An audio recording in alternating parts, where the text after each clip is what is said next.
What Emerald Cities does is it brings people together who have aligned interests, but they don't necessarily have had the opportunity or the space to think about how those interests connect. We each have different types of friends.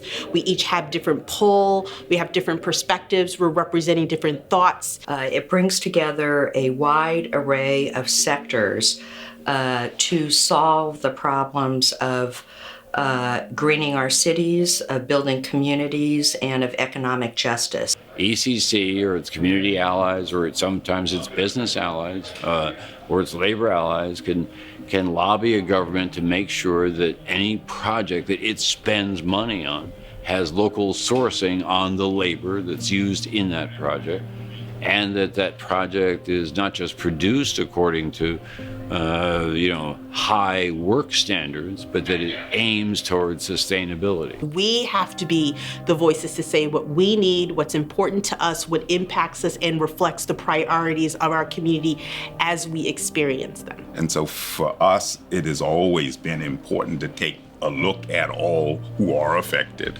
try to find representatives from those groups and have them at the table. It's important and it's almost essential that Emerald Cities engages the local communities and stakeholders in those communities when doing this type of work. One of the communities that, especially for the core network that we view as important is our youth, particularly opportunity youth. So finding ways to integrate youth voice into the stakeholder communities or the local councils or any other kind of grassroots mobilization work that occurs is even more important to ensure that you're getting their perspective and creating programs that meet their needs as well. We view Youth Build as a youth development setting and not as just a workforce program or an education program or a service program.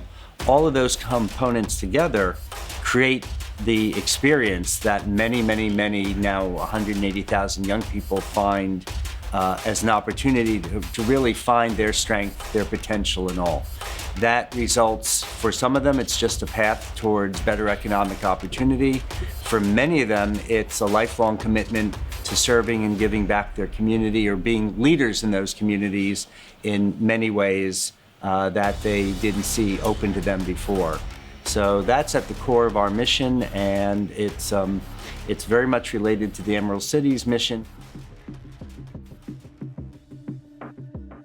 Construction is primarily majority owned, large in scale, and when you're talking about infrastructure projects in energy and in water and in the utilities around this country that are very much in need of repair and replacement, we don't have the experience or the capacity or scale in those areas because of the large sizes of the projects.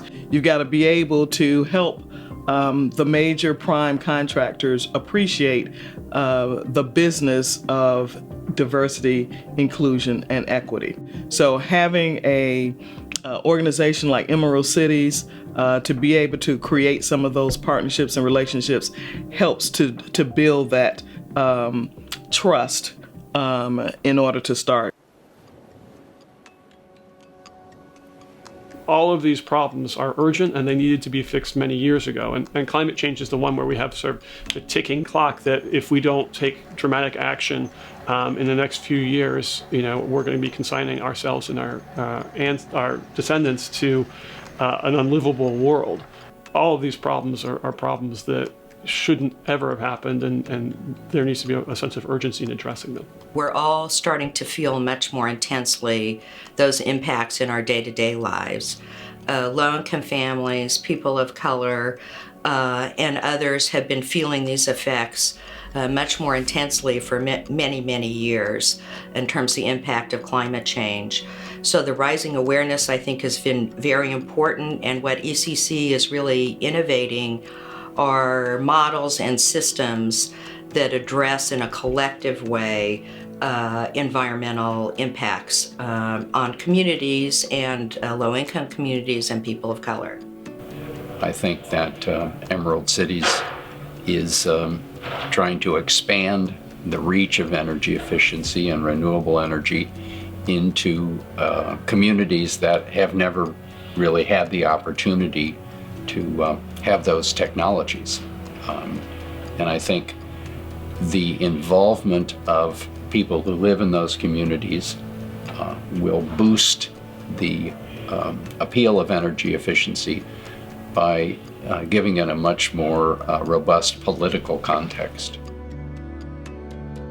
Yeah, so PolicyLink is a founding organization of the Emerald Cities Collaborative, and we were motivated because the country was in a recession and President Obama had proposed the American Recovery and Reinvestment Act.